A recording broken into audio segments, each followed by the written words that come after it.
Selamat siang semua, selamat datang di webinar kami hari ini yang berjudul Pengembangan Diri dan Karir.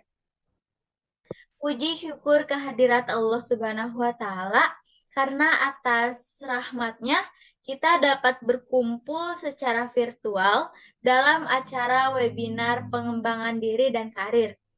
Perkenalkan, nama saya Restu yang akan memandu jalannya acara pada hari ini. Pada hari ini, kita akan membahas topik yang sangat menarik, yaitu pengembangan diri dan karir. Acara ini bertujuan untuk meningkatkan ilmu tentang karir masa depan. Sebagai informasi, webinar ini akan berlangsung selama 20 menit. Dan kami juga menyediakan sesi tanya jawab di akhir diskusi. Izinkan saya menyampaikan susunan acara webinar hari ini. Yang pertama, pembukaan. Yang kedua, sambutan dari pembicara. Yang ketiga, sesi tanya jawab. Dan yang keempat, penutup. Selanjutnya, kita akan memasuki inti acara, yaitu penyampaian materi oleh pembicara kita. Hari ini, kita kedatangan Nanda Hoirunisa. Pembicara kita akan membawakan materi berjudul Pengembangan Diri dan Karir. Kepada Nanda Hoirunisa, waktu dan layar kami persilahkan.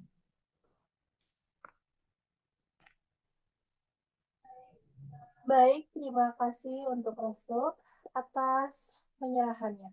Webinar yang saya akan bahas yaitu webinar tentang pengembangan diri dan karir. Tujuan saya membuat webinar ini adalah memberikan wawasan tentang pentingnya pengembangan diri dalam mendukung kemajuan karir, membantu peserta mengenal potensial diri dan strategi untuk meningkatkan keterampilan karir. Kenapa pengembangan diri penting sih? Karena dunia kerja terus berubah. Teknologi, globalisasi, kompetisi, kemampuan beradaptasi dan belajar menjadi nilai tambah. Mengapa pengembangan diri? Proses meningkatkan keterampilan, pola pikir, dan wawasan untuk mencapai potensial maksimal. Komponen utamanya soft skill, komunikasi, kepemimpinan, manajemen waktu, kecerdasan emosional. Hard skill-nya keterampilan teknis sesuai bidang pekerjaan. Personal growth, pola pikir bertumbuh atau growth mindset. Self-awareness, pentingnya mengenal diri sendiri, kekuatan, kelemahan, minat, dan nilai-nilai hidup. Cara melatih kesadaran diri seperti refleksi harian, tes kepribadian, feedback dari orang sekitar. Perencanaan karirnya seperti tetapkan tujuan jangka pendek, menengah, dan panjang. Kenali jalur karir yang diinginkan dan disesuaikan dengan passion dan kemampuan. Strategi meningkatkan karir seperti belajar secara kontinu, bangun jaringan atau networking dengan profesional di bidang terkait. Proses personal branding seperti gunakan media sosial untuk menunjukkan kemampuan dan keahlian. Adaptasi di era digital. Kenali tren teknologi di bidang pekerjaan. Tingkatkan literasi digital dan keterampilan baru seperti data analis, AI, atau coding. Hambatan dalam pengembangan diri dan karir. Yang pertama di dalam internal, rasa takut gagal atau zona nyaman. Zona nyaman adalah keadaan di mana seseorang merasa aman, nyaman, dan tidak menghadapi tantangan atau tekanan yang berarti. Dalam zona ini, seseorang cenderung melakukan hal-hal yang sudah dikenalnya dan menghindari risiko atau perubahan. Meskipun zona nyaman memberikan perasaan stabil dan aman, terlalu lama berada di dalamnya bisa menghambat pertumbuhan pribadi dan profesional. Keluar dari zona nyaman atau setidaknya memperluang dapat membantu seseorang berkembang, belajar hal baru, dan mencapai potensi terbaiknya. Contoh zona nyaman dalam kehidupan sehari-hari, di dalam karir yang pertama, bertahan dalam pekerjaan yang kurang memuaskan karena takut untuk mencoba hal baru. Di dalam sosial, selalu berinteraksi dengan kelompok yang sama dan menghindari bertemu orang baru. Di dalam hal pendidikan, tidak mencoba mempelajari keterampilan baru karena merasa sudah cukup dengan yang ada. Nah, kurangnya juga motivasi atau disiplin. Di dalam eksternal, kompetisi ketat dan kurangnya dukungan lingkungan. Kurangnya dukungan lingkungan bisa menjadi hambatan dalam pengembangan diri dan karir.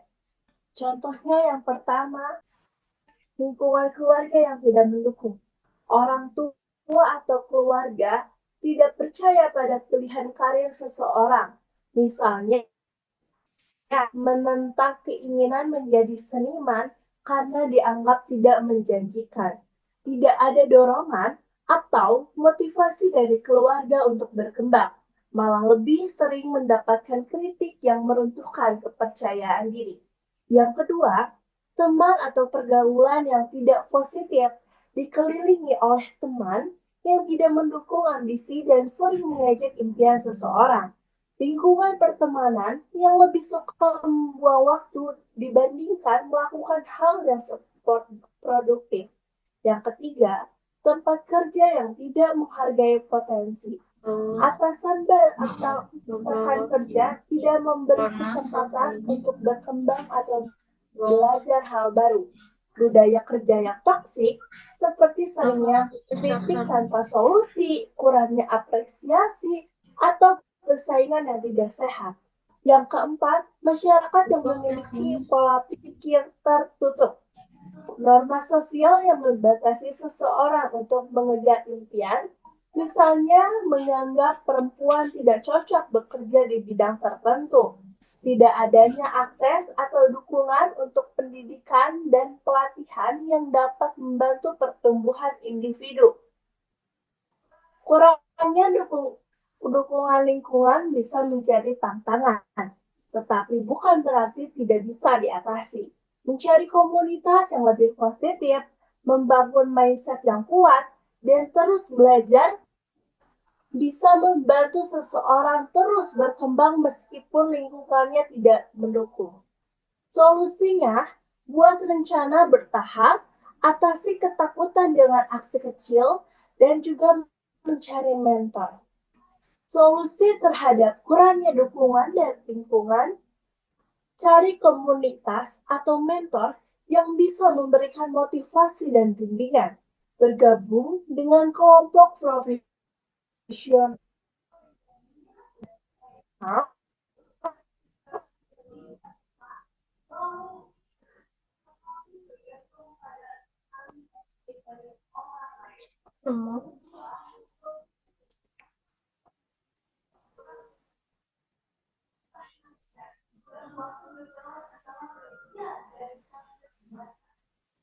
atau forum diskusi yang berubah belajar. Mulai dari langkah kecil dan tingkatkan kepercayaan diri secara bertahap. Cari inspirasi dari orang-orang yang telah sukses melewati tantangan serupa. Yang ketiga, solusi dari kebiasaan menunda-nunda. Buat jadwal atau list untuk mengatur Pomodoro. Bekerja 25 menit, istirahat 5 menit untuk meningkatkan produktivitas. Identifikasi penyebab menunda dan atasi secara spesifik. Misalnya, lingkungan kerja yang tidak kondusif. Yang keempat, solusi dari kurangnya keterampilan dan pengetahuan. Solusinya ikut pelatihan, webinar, atau kursus online untuk meningkatkan keterampilan. Banyak membaca buku atau mengikuti perkembangan terbaru dalam bidang yang ditekuni. Praktik langsung dapat menerapkan ilmu dalam proyek atau pekerjaan sehari-hari. Kelima, solusi dari tidak memiliki tujuan yang jelas. Tetapkan tujuan SMART atau spesifik, terukur, dapat dicapai, relevan, dan berbatas waktu. Evaluasi dan sesuaikan tujuan secara berkala agar tetap relevan. Visualisasikan kesuksesan dan buat rencana langkah demi langkah untuk mencapainya. Yang solusi dari yang keenam, terjebak dalam zona nyaman. Solusinya tantang diri sendiri untuk mencoba hal yang baru, yang di luar kebiasaan. Ambil resiko, rutinitas. Kelilingi diri dari orang-orang yang terus memotivasi untuk terus berkembang. Mengatasi hambatan dalam pengembangan diri dan karir membutuhkan ketekunan dan keberanian ubah. Hambatan apa yang menurutmu paling sering dihadapi? Selanjutnya, pentingnya pengembangan diri dalam karir. Yang pertama, meningkatkan daya saing. Pengembangan diri membantu meningkatkan kualitas pribadi sehingga lebih kompetitif dalam dunia kerja. Yang kedua, membuka peluang lebih besar. Keterampilan baru dan pengetahuan yang terus diperbarui membuka kesempatan untuk meraih posisi yang lebih baik. Yang ketiga, adaptasi dengan perubahan. Dunia kerja terus berkembang. Individu yang mau belajar dan berkembang lebih mudah beradaptasi dalam perubahan. Yang keempat, meningkatkan kepercayaan diri. Penguasaan berbagai keterampilan meningkatkan rasa percaya diri dalam menghadapi tantangan. Penutupnya, pengembangan diri adalah perjalanan tanpa akhir. Dengan terus belajar, beradaptasi, dan memperbaiki, kita dapat menghadapi tantangan dunia kerja dan meraih kesuksesan karir. Mari mulai langkah kecil hari ini untuk perubahan besar di masa depan. Investasi terbaik adalah investasi pada pengembangan diri. Mungkin segitu saja materi yang bisa saya sampaikan. Mungkin bisa lanjut ke pertanyaan. Dengan saya bertanya, bagaimana cara menentukan passion dalam karir?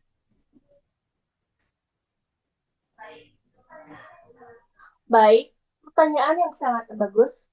Izinkan saya menjawab pertanyaan tersebut. Mengembangkan passion dalam karir kita menjadi langkah strategis untuk meningkatkan citra profesional dan membangun personal branding. Berikut beberapa cara yang bisa dilakukan nih. Yang pertama, pahami industri dan budaya kerja. Setiap industri memiliki aturan berpakaian yang berbeda. Misalnya, industri kreatif lebih fleksibel, sedangkan korporat cenderung formal. Pelajari kode berpakaian yang sesuai agar tetap profesional dan percaya diri. Yang kedua, bangun personal style yang konsisten. Temukan gaya berpakaian yang mencerminkan kepribadian dan posisi karir. Misalnya, seorang seorang pemimpin bisnis mungkin memilih gaya formal dan elegan. Sekian jawabannya, silakan ada pertanyaan lagi. Lalu, bagaimana cara membangun personal branding yang kuat? Juga, cara membangun personal branding itu yang kuat adalah kunci untuk dikenal, dipercaya, dan dihargai dalam dunia profesional maupun bisnis. Yang pertama, Kenali diri dan tentukan citra yang ingin dibangun, seperti identifikasi keahlian, nilai, dan keunikan yang membedakanmu dari orang lain. Yang kedua, tentukan niche atau keahlian khusus. Fokus pada bidang tertentu agar lebih mudah diingat dan dipercaya. Jika dikenal sebagai ahli digital marketing, maka fokuslah pada topik ini dalam setiap aktivitas branding. Yang ketiga, konsisten dalam komunikasi dan penampilan. Gunakan gaya bahasa, warna, dan gaya berpakaian yang sesuai dengan citra diri. Pastikan pesan yang disampaikan di media sosial, blog, atau saat berbicara tetap konsisten. Yang keempat, manfaat media sosial untuk membangun kredibilitas. Mungkin segitu saja, cukup. Tibalah kita di penghujung acara webinar hari ini. Kami mengucapkan terima kasih kepada Nanda Hoirunisa atas kehadiran dan kontribusinya. Kami juga berharap materi yang disampaikan hari ini dapat memberikan manfaat dan wawasan baru bagi kita semua. Selamat siang dan terima kasih. Tuh.